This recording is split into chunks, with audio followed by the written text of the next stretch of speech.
6 makna nama sebenar daerah di Malaysia.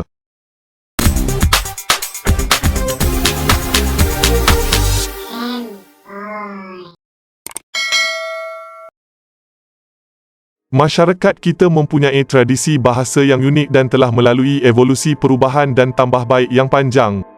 Dalam era globalisasi, kecenderungan kita untuk meminjam istilah dari luar malangnya menyebabkan banyak istilah lokal yang lama wujud dipinggirkan. Tetapi dalam beberapa aspek, penekanan penggunaan istilah lama masih terpelihara khususnya dalam penamaan nama daerah di mana istilah tempatan terjaga walaupun kadangkala kita hanya tahu menyebut tetapi tak tahu apa maknanya.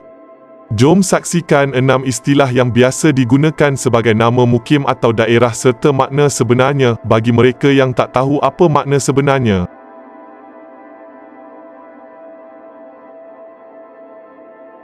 Nombor 6. Cangkat. Istilah cangkat masih wujud dan popular sebagai rujukan nama tempat. Namun ejaan rasminya sekarang sudah tidak lagi menggunakan ejaan Chatil, sebaliknya hanya dieja dengan ejaan Chatil membentuk istilah cangkat. Cangkat merujuk kepada kawasan tanah yang tinggi, lebih mirip kepada sebuah bukit kecil. Beberapa nama tempat yang menggunakan gelaran cangkat adalah Cangkat Duta, Cangkat Jong, Cangkat Jering dan Cangkat Jawi.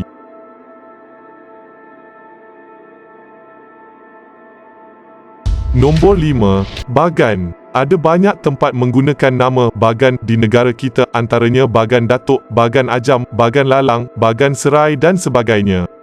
Apa sebenarnya Bagan? Bagan dalam makna moden merujuk kepada ceracak atau tiang yang diperbuat daripada kayu yang dijadikan tempat menjemur ikan kering, biasanya dibuat di jeti-jeti kecil persinggahan nelayan. Oleh kerana itu, masyarakat kita menamakan kawasan jeti nelayan yang turut menjalankan aktiviti menjemur ikan sebagai bagan sempena tiang kayu yang ada.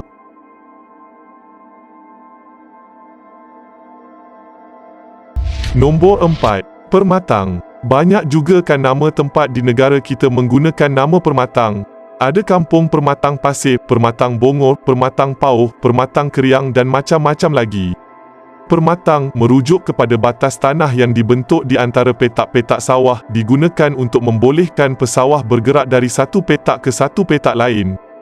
Istilah ini juga boleh merujuk kepada batas tanah yang dibuat sebagai benteng untuk mengelakkan banjir atau air melimpah masuk.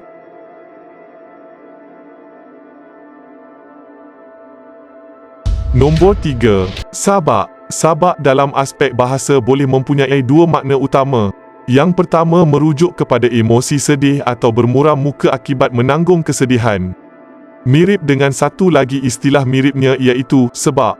Selain itu, sabak juga boleh membawa makna periuk memasak. Sejarah tempat Sabak Bernam menyebut tempat itu bermula sebagai sebuah perkampungan 5 orang lelaki dan seorang wanita yang memulakan kehidupan di sana. Mereka memulakan hidup di tempat baru dengan bekerjasama mendirikan ruang memasak menggunakan periuk yang dikenali sebagai periuk Sabak.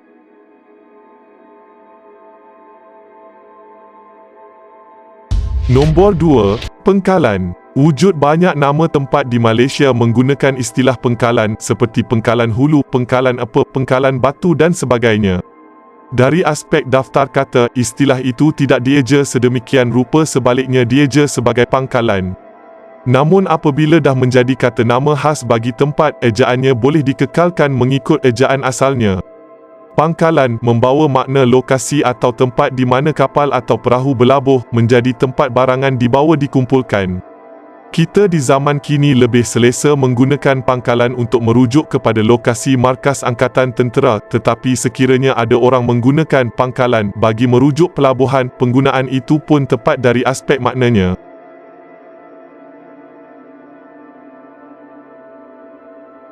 Nombor 1. Tambun. Siapa di sini pernah dengar orang lain menggelarkan seseorang yang berisi tubuhnya sebagai tembun? Istilah itu diambil daripada istilah tambun yang bermakna seseorang yang berisi atau gemuk tubuhnya. Nama tempat seperti di Tambun, Perak pula kami andaikan tidaklah berkait dengan saiz badan.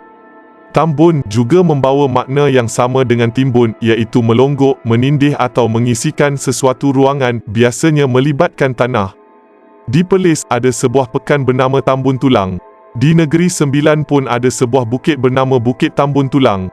Semoga video ini memberi manfaat. Terima kasih kerana menonton. Jumpa lagi di next video. Fan